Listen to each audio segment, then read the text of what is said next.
Hey everyone, welcome back.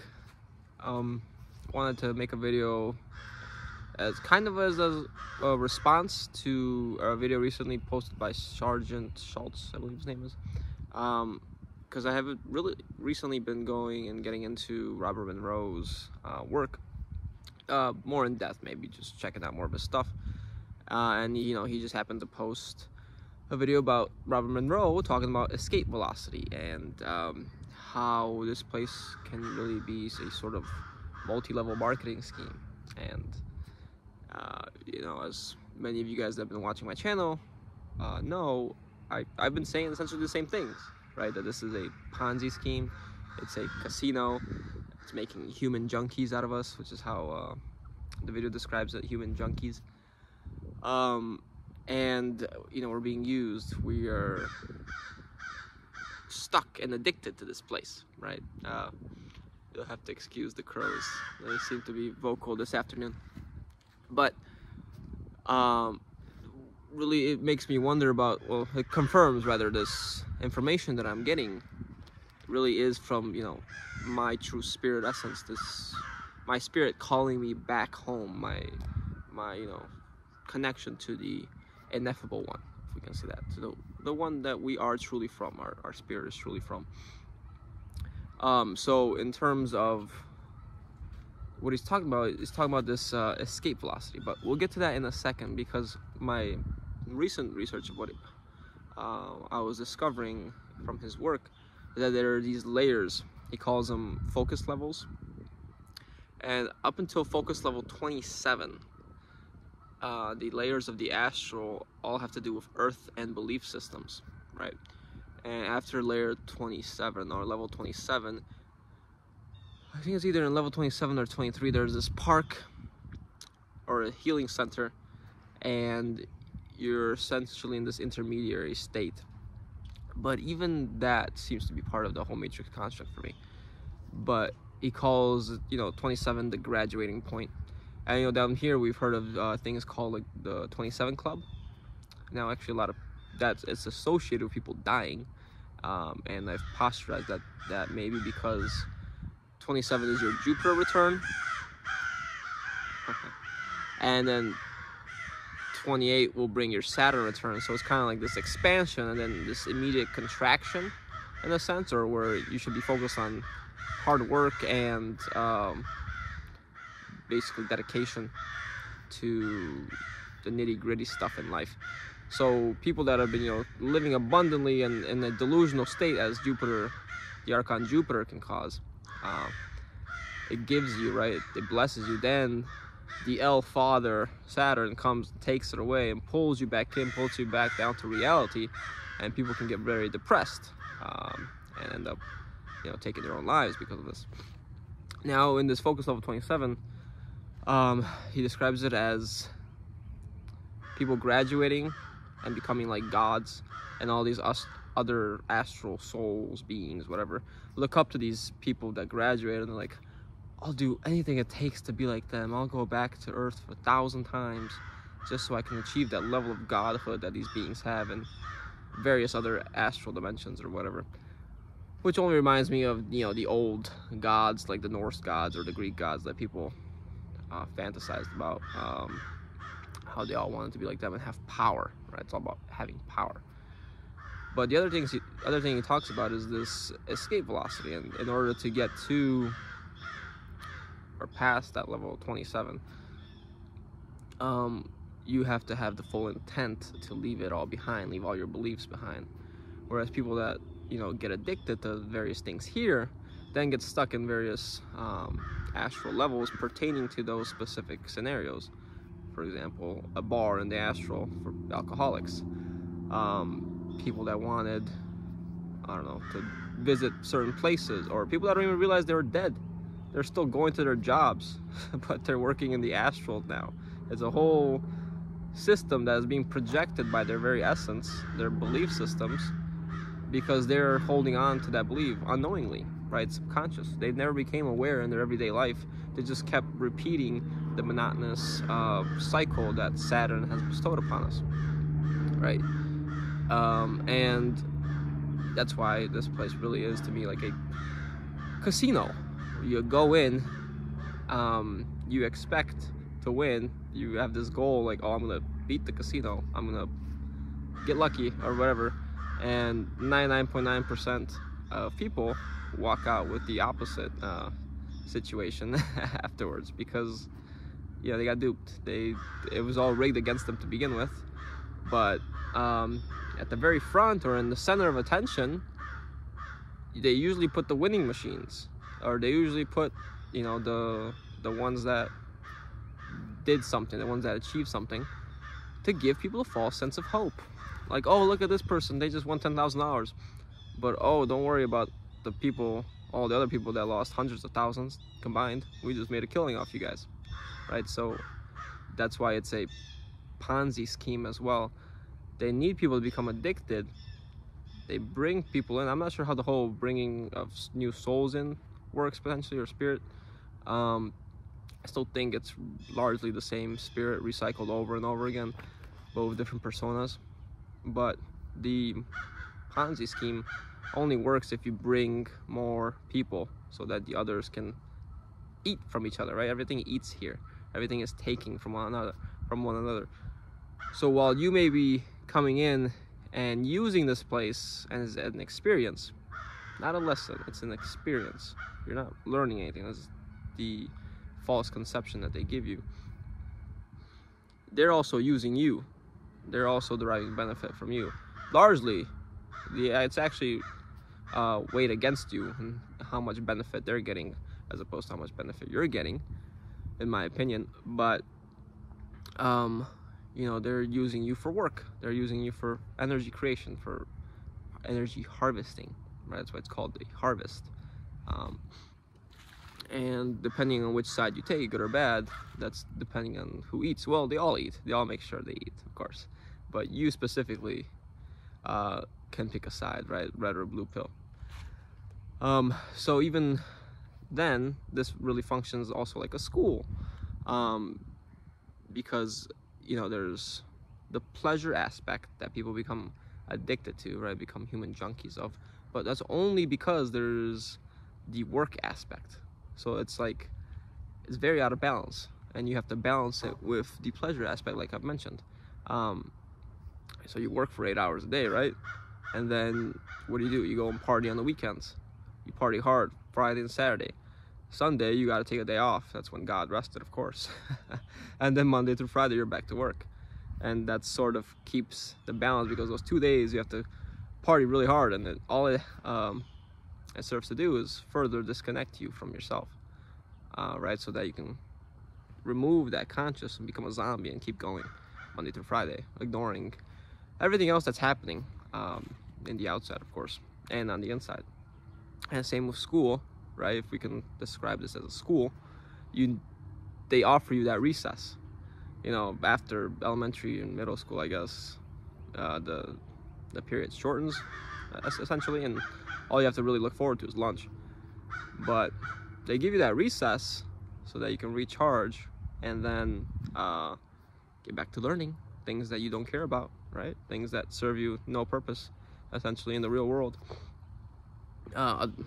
Things other than basic maths, reading, and, you know, ability to discern information. Not even discern information, but take in information and memorize it. Everything else doesn't really serve you, in my opinion, unless you're going to specialized fields. And even those, they're serving a larger system, right? So, you know, you become addicted to that pleasure aspect. It's very addicting to counteract that suffering. And of course, you didn't have time to fulfill all the pleasurable things that you wanted to, right? And you die. And now all of a sudden you're like, wait, but nobody even has to come in to convince you. You're like, wait, you know, I really didn't have 3 kids. You know, I only had 1. You know, I really didn't find the love of my life. No, that didn't really work out for me. Or I really didn't become a pro ball player. And they play on these desires if you actually don't have that anymore. If you're like, well, it was life, whatever, I think I'll just stay here. maybe you don't even think about leaving or don't realize that this place is a construct. It's like, no, you gotta go back because, you know, what about this? You didn't get to do this. Or about, you know, you could be born in this city now, right? Oh yeah, in the video he also mentions there's this long line of people that want to get into New York on whatever, New York City or Beverly Hills. But you know, if you want to get into Africa, right away, no problem, instant, no long line. And is this soul, astral soul or whatever, talking to this guy ED, entrance director or something. He's like, yeah. And you know, the soul's like, well, I want to get into New York, actually. Can I just get in the surrounding areas or something? He's like, yeah, you know what, I can make it work. And as I'm thinking about it, I'm like, oh, he's gonna put him in the Bronx. He's gonna and he's like, yeah, I got you a spot. And the being goes in and he describes the situation where he's like, oh, a 13-year-old girl just had a baby in the Bronx. She's running down the stairs trying to avoid her parents or something like that. So yeah, welcome to Earth, welcome to life on Earth. You know, you had to wait in a long line to get into those really good spots with the really good cities. Or, oh yeah, you can be born to a wealthy family, but right, big but always, you're gonna have abusive parents, because there always has to be a balance here, right? Of, oh well, if it's too good, we have to pull you down. We have to, you know, cause some suffering for you. And that's ridiculous, right? This is the game that we're playing.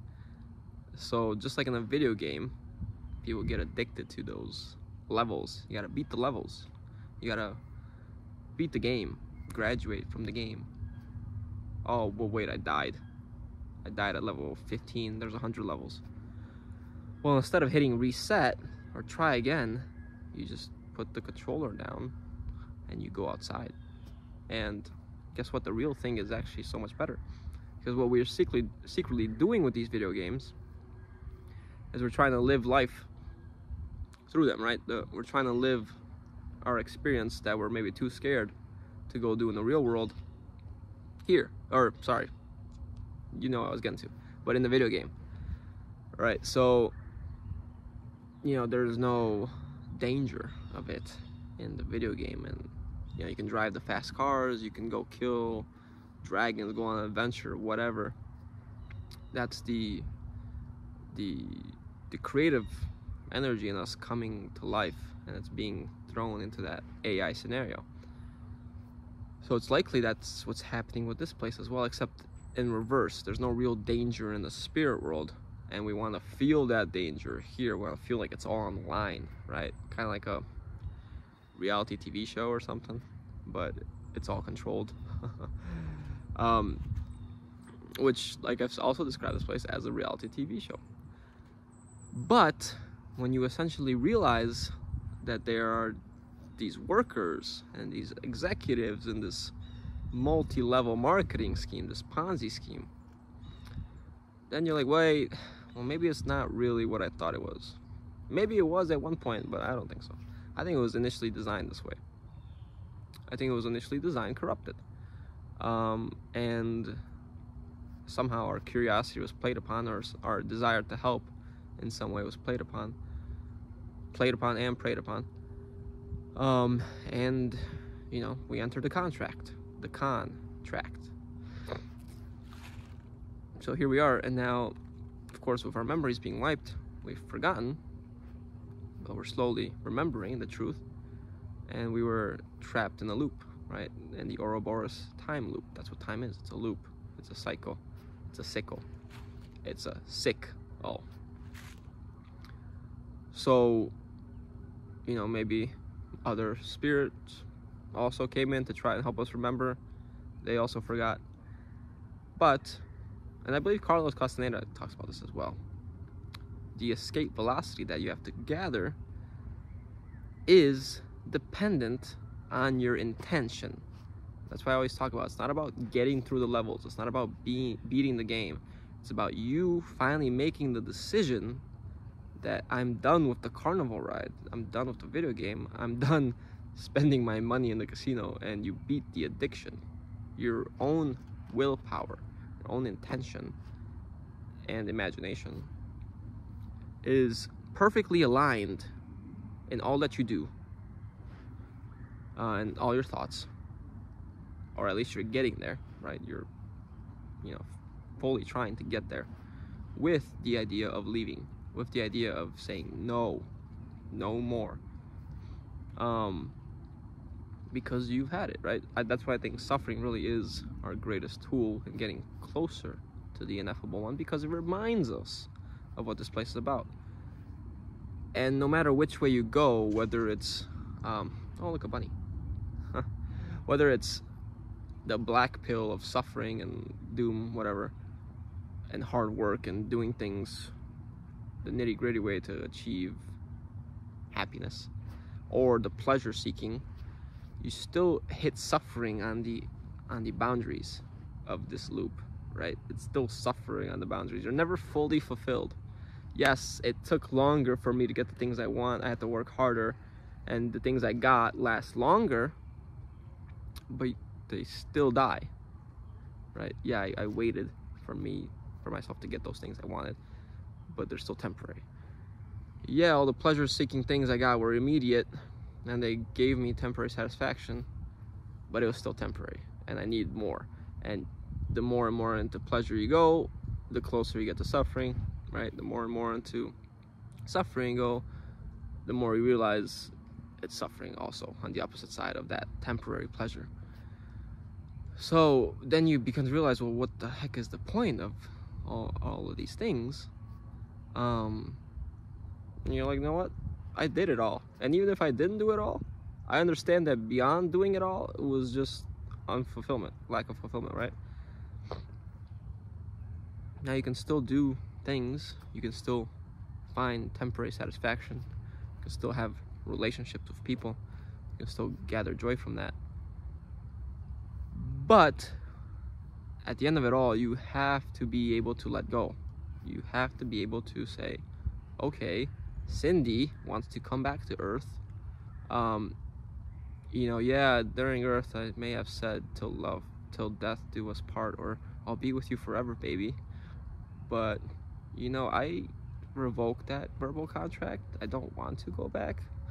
I'm not going back. I'm going home. I'm out. You know, and you kind of have to make that decision before you die, because you might not be able to when you're dead and you're all confused and the light hits you and whatever. But, you know, you have to be fully intending on that. And that's why even the Cathars, they, at the age of 60, they took this oath of absolving themselves from all of these material actions or material facets, like sex, meat, and fighting, and whatever, you know, all the addictions of the world. But they took the oath much later in life, some even earlier, but they understood that the addictions help to sort of create some pleasure for them, sort of being able to cope with the world. But you really want to find that peace. Yeah, starting to rain a bit, but that's mainly what I wanted to say. So thank you guys for watching. Hope you guys enjoyed the video. Let me know what you thought in the comments. I love discussing things with you guys. Give this video a like if you did enjoy it. Subscribe. I'll see you guys next time. Okay, take care. Bye.